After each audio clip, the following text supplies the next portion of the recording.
በእርግጥ በዚህ ዘመን ወአርመንኩ ለሰናይ የሚለው ጥቅስ ብዙ የሚጠቅም አይመስለኝም። በዚህ ዘመን ጠቃሹ፣ ነቃሹ፣ አውሪው፣ ተናጋሪው በበዛበት ወወልድ ወመንፈስ ቅዱስ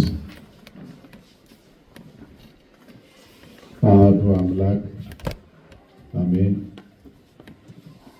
ክቡር ንቡረ እድ ኤልያስ አብርሃ በኢትዮጵያ ኦርቶዶክስ ተዋሕዶ ቤተ ክርስቲያን የመንበረ ፓትርያርክ ጠቅላይ ቤተ ክህነት በመንፈሳዊ ዘርፍ ምክትል ዋና ስራ አስኪያጅ፣ ክቡር መልአከ ምሕረት አባ ገብረ መድኅን የሀገረ ስብከታችን ዋና ስራ አስኪያጅ፣ ክቡር ሊቀ ኅሩያን፣ ክቡራን የሀገረ ስብከታችን የስራ ኃላፊዎች፣ በተለይም የመንበረ ፓትርያርክ ጠቅላይ ቤተ ክህነት ልዩ ልዩ ኃላፊዎች፣ በዚህ ያላችሁ ሊቃውንት ሁላችሁም እንደምን አረፈዳችሁ።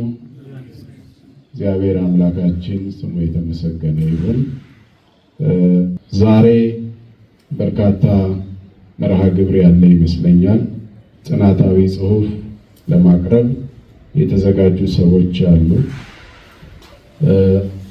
እንዲሁም ደግሞ ልዩ ልዩ ስልጠና ለመስጠት መርሃ ግብር የተያዘላቸው ሰዎች ይኖራሉ ብዬ ስለማስብ የእነሱን ሰዓት በመጋፋት አጭርም ሆነ ረጅም መልእክት ማስተላለፍ አስፈላጊ አይመስለኝምና አሁን የቆምኩት እንደምን ዋላችሁ ለማለትና ወደ ቀጣዩ መርሃ ግብር እንዲሄድ እንድትፈቅዱልኝ ለመጠየቅ ነው። በእርግጥ በዚህ ዘመን ጠቃሹ፣ ነቃሹ፣ አውሪው፣ ተናጋሪው በበዛበት በዚህ ትውልድ መካከል በዝምታችሁ የምታስተምሩ በርካታ ሊቃውንት እንዳላችሁ እናምናለን።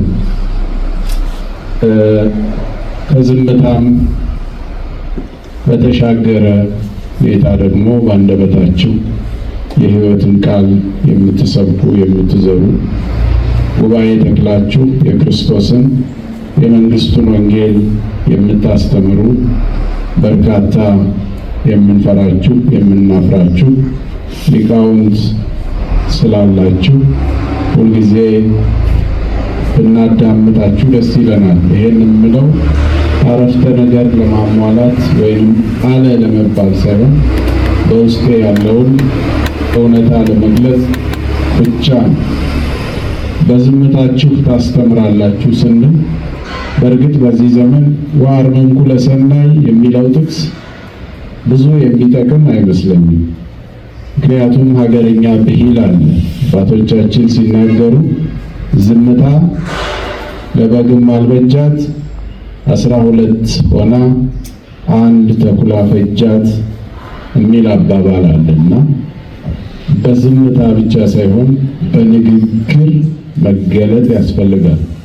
ከኛ በፊት የነበሩት አባቶቻችን እናቶቻችን ቤተ ክርስቲያን ግድግዳ ላይ የተሳለውን ስዕል ብቻ እያዩ ያንን ታሪክ እየተመለከቱ ያ ወንጌል ሆኗቸው ያ ትምህርት ሆኗቸው በእምነታቸው ጸንተው ኖረዋል።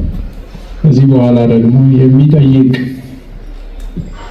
ልረዳ ይገባኛል የሚል ጠያቂ ትውልድ እየተፈጠረ ነውና መልሶች የሚገኙት ከእናንተ ከሊቃውንቱ ሕሊና ውስጥ በመሆኑ ከእናንተ ብዙ እንጠብቃለን። እግዚአብሔር ከሁላችን ጋር ይሁን። የኢትዮጵያ መጽሐፍ ቅዱስ ማህበርን እናመሰግናለን።